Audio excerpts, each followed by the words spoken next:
guys, LPD again, and Sony had their press conference, and these are my impressions of Sony's press conference. I did Microsoft, I'm gonna do this one, and I'm gonna do Nintendo. Unfortunately, I'm gonna be at work during the Nintendo one, so I won't be able to do it right away. So when I get home, I'll have to film it. So Sony had their press conference, and it was all right. It wasn't bad. They talked about a lot of good stuff. There's a lot of stuff I didn't care about, like the Beyond game, the same people that did Heavy Rain. I really don't care to play a game that's like a movie or whatever that's cinematic like that, where it's like it just gets really boring. It's like, walk over here, look at me, pour some breakfast, look at the time, get that kid. He needs to do his homework before he goes to bed.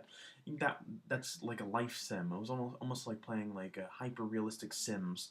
I'm not really into that. This one looks like it's gonna be a little more dramatic with some magic type associated with it, but it does nothing for me. It looks cool. That's great that a video game system can do that, and Sony is really big into offering like really different experiences. They really take risks and stuff like that, which is great what they do, because Microsoft pretty much does first person shooter, first person shooter, first person shooter. That's it. But I mean, they're really, Sony's really pushing like independent, like stuff. So I mean, it's really cool. But usually, those independent things aren't really for me.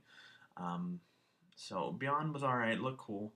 So they showed off, PlayStation Battle All Stars or whatever, which is a pretty cool game. I just cringe every time I see it because I'm like, Smash Brothers, Smash Brothers. Everybody's gonna hate you because you made a game that's basically Smash Brothers. It doesn't look too much different than Smash Brothers. The level design is pretty much like Smash Brothers. So I cringe when I see it. And I go, oh, how can you make a game that's so much like Smash Brothers? But I'm a Sony fan, just like I'm a Microsoft fan and a Nintendo fan. So, but I say that more as a, oh, you're gonna get hated on so much by people because it looks like Smash Brothers. But I'm sure it's gonna be a great game. Smash Brothers is great, so Battle Royale is probably gonna be pretty good too. But that's there. My big issue with Sony's press conference is that you have a gaming system out there called the PlayStation Vita. Nobody's buying it. So you show off pretty much nothing for the PlayStation Vita. Absolutely nothing. They showed off a little bit of gameplay footage of the Call of Duty game for the Vita, but not much. So towards the end, they announced Black Ops Declassified, Call of Duty Black Ops Declassified, which is going to be this holiday, which is going to be the big first-person shooter for the Vita. So it would have been nice for some gameplay or somebody from Activision to come out and be like, "This is our new game," but they didn't. So we're gonna have to wait till holiday to have it looks like to have a really, really, really, really good Vita game.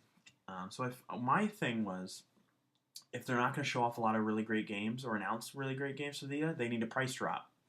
Or if they don't price drop, they need to show those games off. They did neither. It's the system's a little expensive. It just is. $250 for the Wi-Fi only version. It's a little expensive. Since I'm a big game guy, like I gotta buy the latest and greatest, I bought the early special edition bundle, the first edition bundle. I bought that. And I like my system, just there's not a lot of games to play on it. So they need to do something. And they did nothing on E3. They did nothing to make people go, hey, the PlayStation Vita is worth your time. You should buy the PlayStation Vita. They didn't do anything. So that's really disappointing. My problem with Sony the last couple years, I guess ever since the PlayStation 3 came out, they shoot themselves in the foot all the time. They let companies like Nintendo and Microsoft shoot off into the sky making tons of money, and Sony's back there going like this, what did I do wrong? What did I do wrong? What did I do wrong?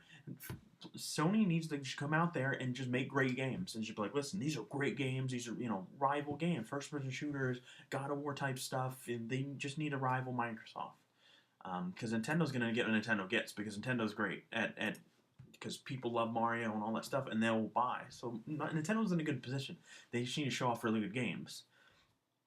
And so Sony needs to say, hey, we're better than Microsoft, and here's why. And they don't have that. We have pretty good games. Look, let's come buy them. We're Sony. It doesn't work like that anymore. You don't sell games off of the Sony name anymore. It doesn't work like that. Because Microsoft came out with the Xbox 360 in 2005, and it was the perfect time to release the system. You came out in '06, overpriced. That's where it started. You dug yourself in a hole. A year late, a year late, and with an overpriced system. Anyways, as far as the system, they did announce for the Vita that Hulu Plus and Crackle is going to come in the summer. That's great if you want to watch video and stuff like that when you're on the go. That means nothing to me.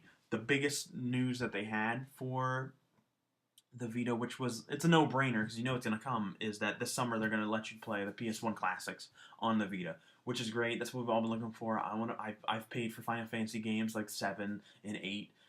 I want to play them on the Vita because I usually am not going to play them at home. I'm just not. So it'd be nice to play it, you know, on the go or on the couch when my girlfriend's watching on TV or something like that. Those lame Lifetime movies or whatever. So yeah, so that's the big things for Vita was Crackle, Hulu Plus, the Call of Duty game, and the PS1 stuff. Also, they talked a lot about Assassin's Creed 3. Assassin's Creed 3 looks phenomenal, beyond phenomenal. Dude, they showed off a scene in the game where you're steering a ship and you're in a sea battle with multiple ships.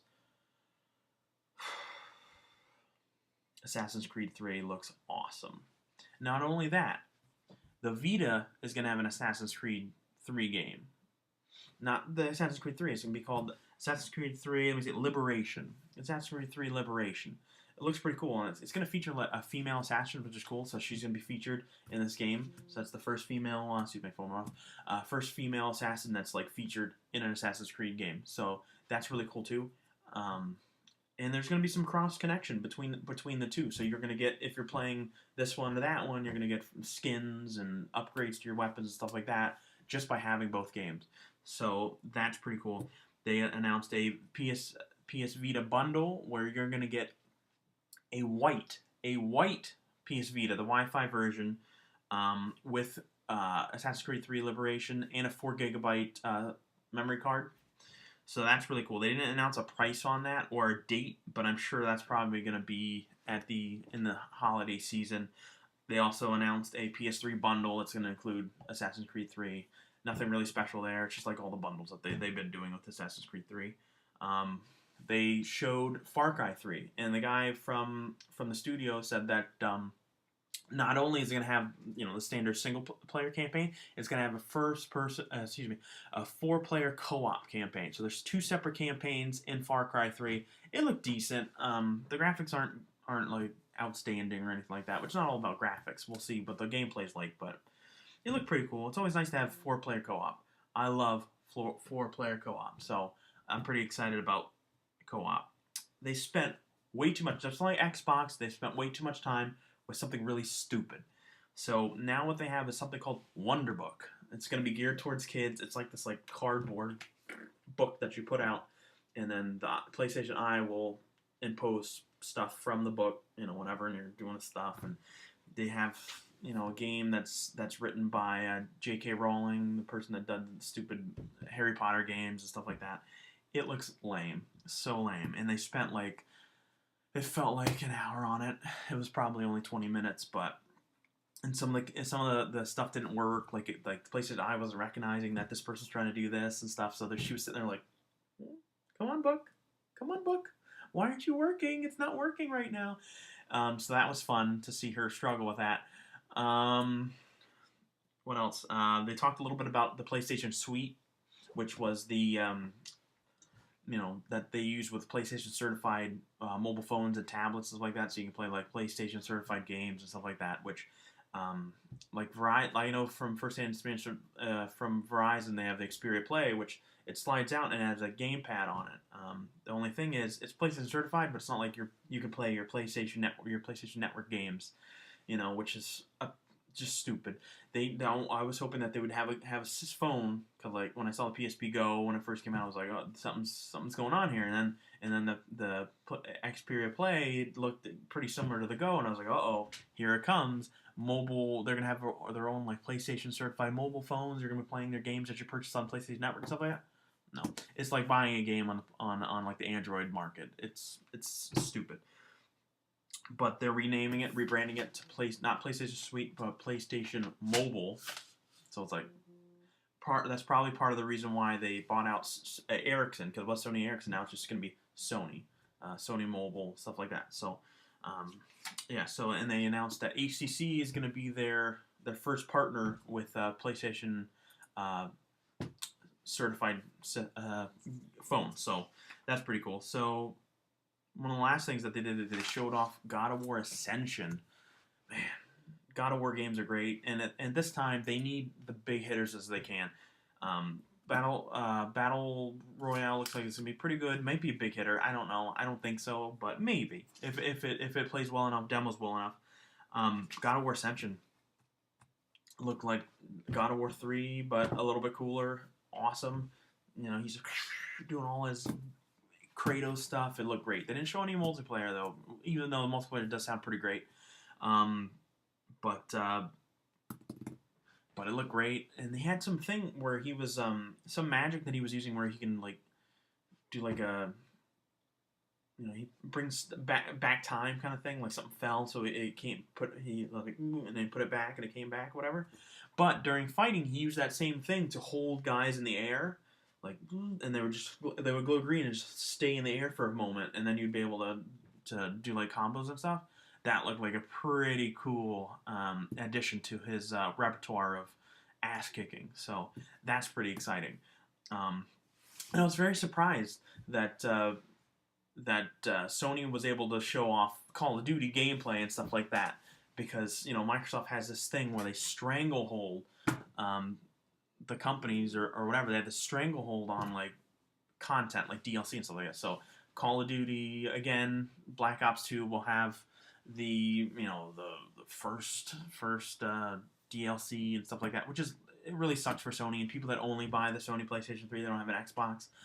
They don't have the opportunity to have the DLC early, which is lame. But it's funny that Microsoft has that, yet Sony showed off the actual gameplay of Call of Duty 2. I guess it's because of the DLC things. They're like, no, well, you could do that because we have the DLC and we sell more copies, so you can Call of Duty Black Ops all you want. It doesn't matter. So, but the gameplay looks great. It looked like there was tons of stuff going on. I was like, this game is going to be intense. So, you know, that was pretty cool. And lastly, they showed Last of Us. Now, I haven't really paid attention to Last of Us. I hadn't really saw it. I was like, Naughty Dog, okay, great. Nathan, they have Nathan Drake, but a little bearded with, you know, like a girl companion or whatever, and it's the end of the world. No, this game was it's gritty. It's survival. It looked awesome. Just the last scene that they showed when we were busting this dude up, he hit him whatever like that, and he shotgunned him right to the face while he's on the ground. Dude, everybody was like, that was pretty cool. So Sony had a pretty decent press conference. I'd give them, I guess, a B. Microsoft was about a B, maybe a B plus, because Halo 4 looks so awesome. But Nintendo has its shot to take it because they have a new system to show off. So that's always really important. So we'll see what happens. So I'll see you for the Nintendo conference when I go to put up a video on that. And please rate and subscribe. See you later, guys.